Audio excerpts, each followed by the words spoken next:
Selamat pagi anak-anak, selamat datang pada pembelajaran tematik hari ini. Baiklah, hari ini kita masih pada buku tema 2, subtema yang kedua, judulnya Bermain di Rumah Teman.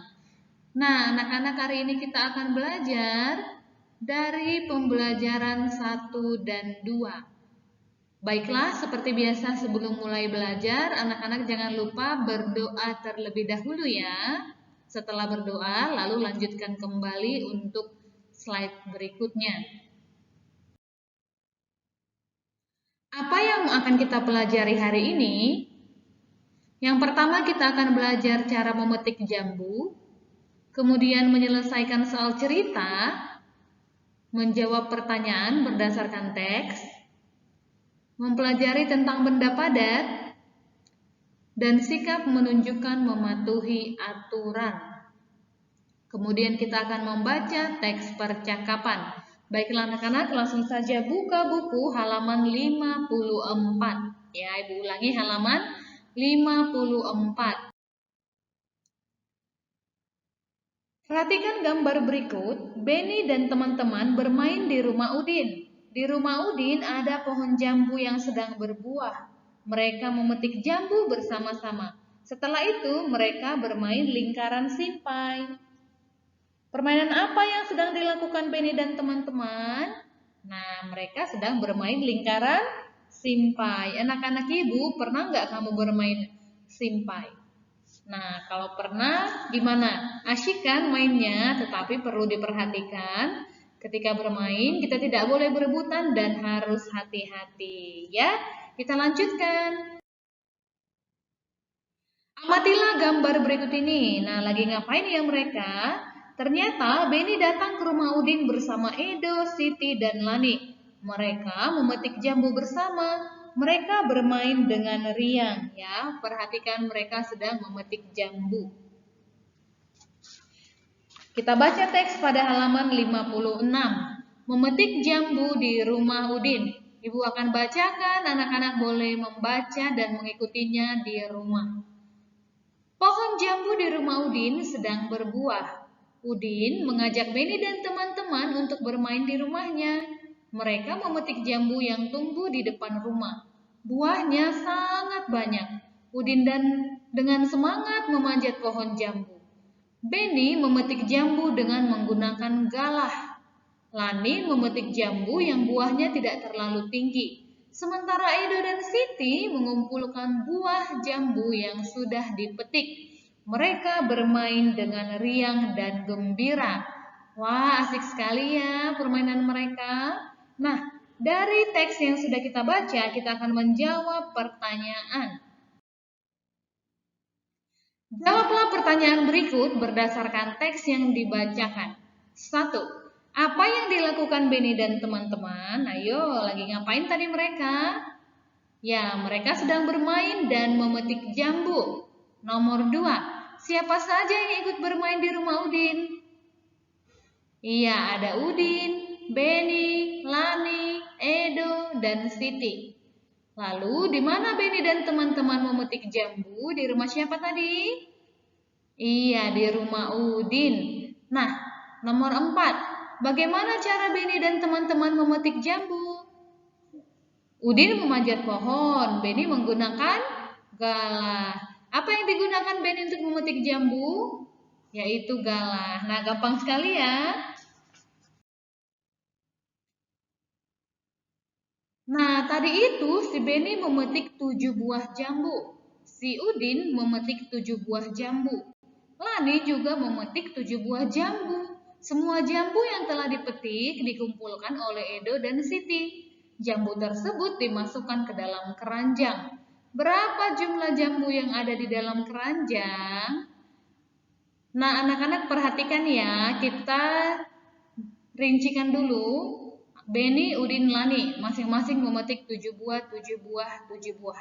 Jadi kalau ditanya jumlah semuanya, berarti kita jumlahkan ketiganya. Yaitu 7 tambah 7 tambah 7. Atau kalau perkalian itu sama dengan 3 kali 7. Ingat ya, kalau untuk menyusun perkalian, 3 kali 7 ini ini kita dapat dari 7 tambah 7 tambah 7. Jadi ada 3 kelompok. 1, 2, 3 dikali isinya 7. Jadi hasilnya 3 kali 7 yaitu 21. Nah, setelah kita mengerjakannya, kita akan membentuk perkalian dari soal cerita ini dan menentukan hasilnya. Perhatikan anak-anak untuk nomor 1. Dayu mempunyai 2 buah kotak pensil. Masing-masing kotak berisi 9 pensil. Jumlah pensil Dayu seluruhnya adalah, perhatikan dulu berapa kelompok atau berapa kotak.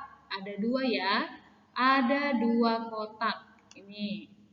Oke, setelah itu isinya berapa? 9. Berarti bentuknya bagaimana? Iya, 2 kali 9 sama dengan 18 ya. Dari mana dapat 18-nya? Anak-anak boleh nanti gambar di kertas buramnya. Gambarkan 2 buah kotak pensil, lalu isi di dalamnya masing-masing 9 pensil. Ya, lalu jumlahkan semua. 9 tambah 9 jadi ada berapa? Pasti hasilnya 18, begitu ya. Untuk nomor 2, Benny membeli permen beraneka rasa. Permen tersebut dimasukkan ke dalam 7 toples. Ingat ya, 7 toples berarti 7 tempat, 7 kelompok. Setiap toples berisi 7 permen, isinya 7. Jadi berapa jumlah permen yang dibeli Benny seluruhnya? Iya, tentunya 7 kali 7 yaitu hasilnya 49. Dari mana dapat 49? Yaitu 7 jumlahkan sebanyak 7 kali. Ya. Oke, lanjut nomor 3. Benny, Udin, dan Edo diminta meniup balon pada acara ulang tahun Mei. Masing-masing mereka meniup 4 balon. Jumlah balon yang sudah ditiup adalah, nah, gimana caranya ini? Kita lihat dulu berapa orang. Benny 1, Udin 2, Edo 3. Berarti ada 3 orang kan?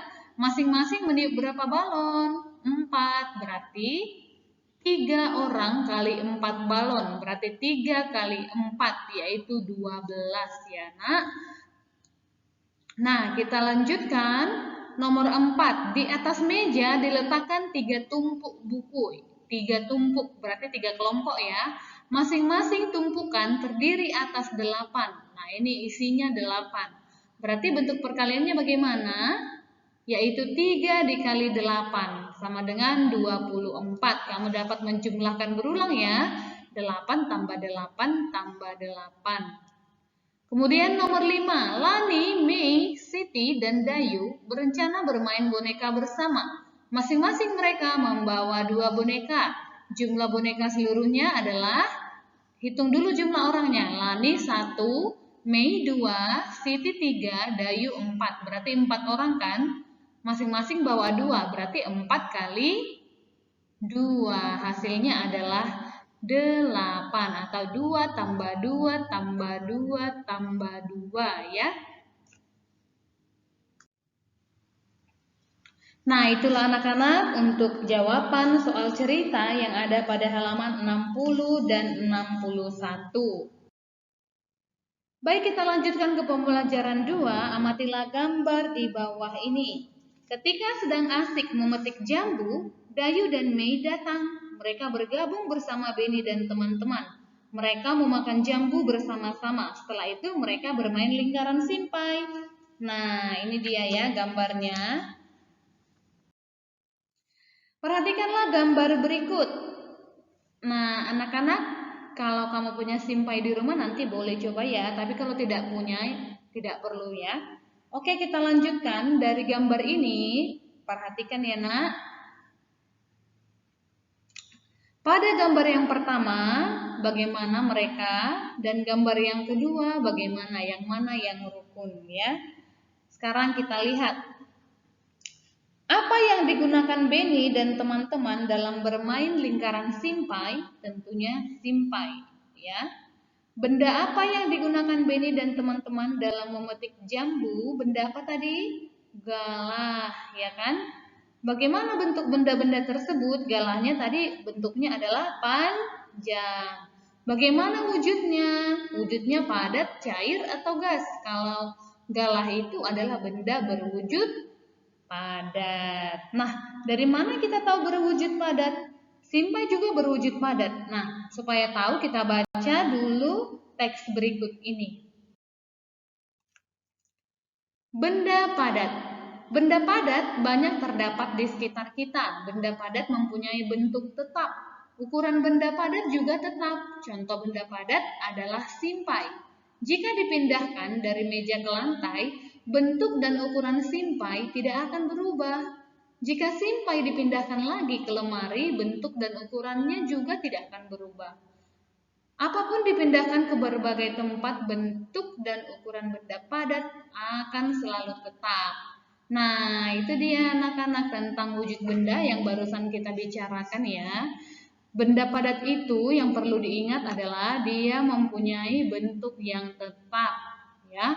Ukurannya pun tetap. Jadi bentuk dan ukuran benda padat itu tetap. Contohnya simpai. Simpainya mau diletak di atas meja, mau di mana-mana, tetap aja dia berbentuk simpai, ya. Tidak mungkin simpai diletakkan ke meja, jadi simpai yang tadi lingkaran tiba-tiba jadi berbentuk meja. Itu tidak mungkin karena dia adalah benda padat. Ingat, benda padat jika dipindahkan ke berbagai tempat, bentuk dan ukuran bendanya akan selalu tetap, ya. Baiklah, dari teks yang sudah kita baca, kita jawab pertanyaan berikut. Bagaimana tadi bentuk benda padat? Ya, bentuknya tetap. Ukurannya bagaimana? Tetap, oke. Nomor 3, apa yang terjadi jika sebuah buku dipindahkan dari dalam tas ke dalam lemari? Apakah bukunya jadi berbentuk lemari? Tidak.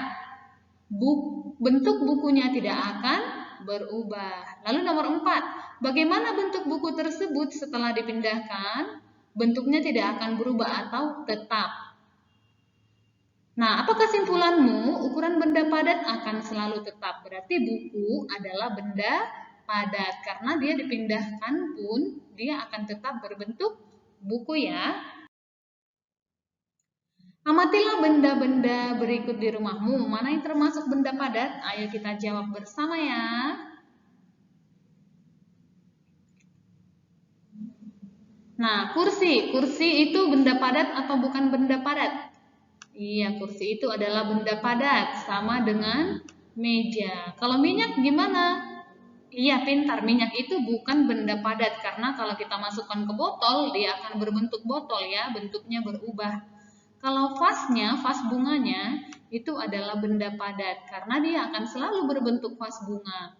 Televisi pun benda padat. Air putih bukan benda padat.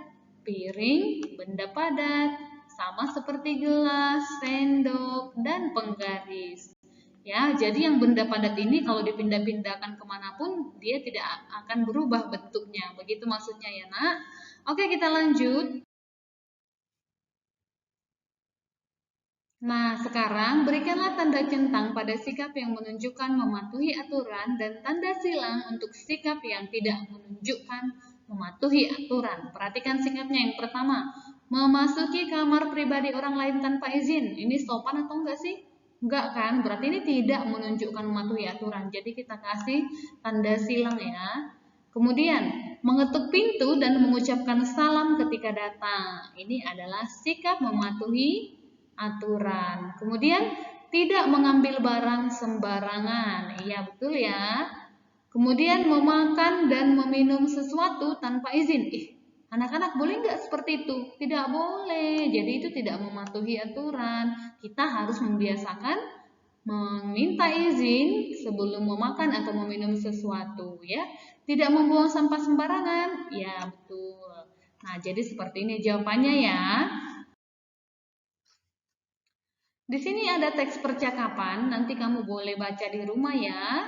Ini percakapan antara Beni dan Lani. Lani, aku lihat dari tadi kamu bolak-balik halaman belakang, ada apa? Aku mencari tempat sampah, Beni. Aku mau membuang sampah makananku. Lebih baik langsung tanya saja ke Udin. Oh iya ya, Udin. Lani memanggil Udin. Iya Lani, ada apa? Tempat sampahnya di mana Udin? Aku mau membuang sampah makananku. Oh, mana sampahnya? Biar aku bantu membuangnya ke tempat sampah. Wah, terima kasih banyak Udin. Nah, dari percakapan ini, bagaimana sikap Lani, Beni, dan Udin? Apa yang patut kita tiru dari sikap mereka? Yaitu sikap saling membantu. Nanti kamu bisa baca-baca di rumah ya. Nah, sekarang amatilah gambar berikut. Ini adalah gambar memetik jambu ya, gerakan memetik jambu. Anak-anak, untuk melakukan gerakan memetik jambu seperti ini, kita perlu melakukan gerakan kepala. Dimulai dari lihat ke kanan, lihat ke kiri, lihat ke atas, dan lihat ke bawah ya. Itu adalah gerakan kepala. Nah, lalu apa yang menjadi tugasnya? Yaitu peragakanlah gerakan seperti gambar yang berikut ya. Lihat, yang pertama, angkat tangan ke atas seperti ini, lalu turunkan ke bawah seperti ini, kemudian ke samping kanan, kemudian ke samping kiri ya. Anak-anak boleh foto keempat gerakan ini. Gerakan pertama, gerakan kedua, gerakan ketiga, dan gerakan keempat. Nanti difoto ya dan dikirim ke ibu. Tetapi ibu berharap anak-anak tidak mengirim 4 foto ya. Cukup 1 foto saja tetapi di dalamnya ada 4. Jadi diedit dulu, digabungin dulu keempat fotonya. Jadi ibu hanya menerima 1 foto tapi dalam 1 foto itu sudah ada 4 gerakan. Begitu ya anak-anak. Itu saja tugasnya untuk hari ini. Semoga materi hari ini dapat kamu mengerti dengan baik ya. Dan jangan lupa perhatikan videonya dari awal sampai akhir agar kamu lebih mengerti tentang materi pembelajaran 1 dan 2. Baiklah, sampai di sini saja. Sampai ketemu besok hari. Terima kasih.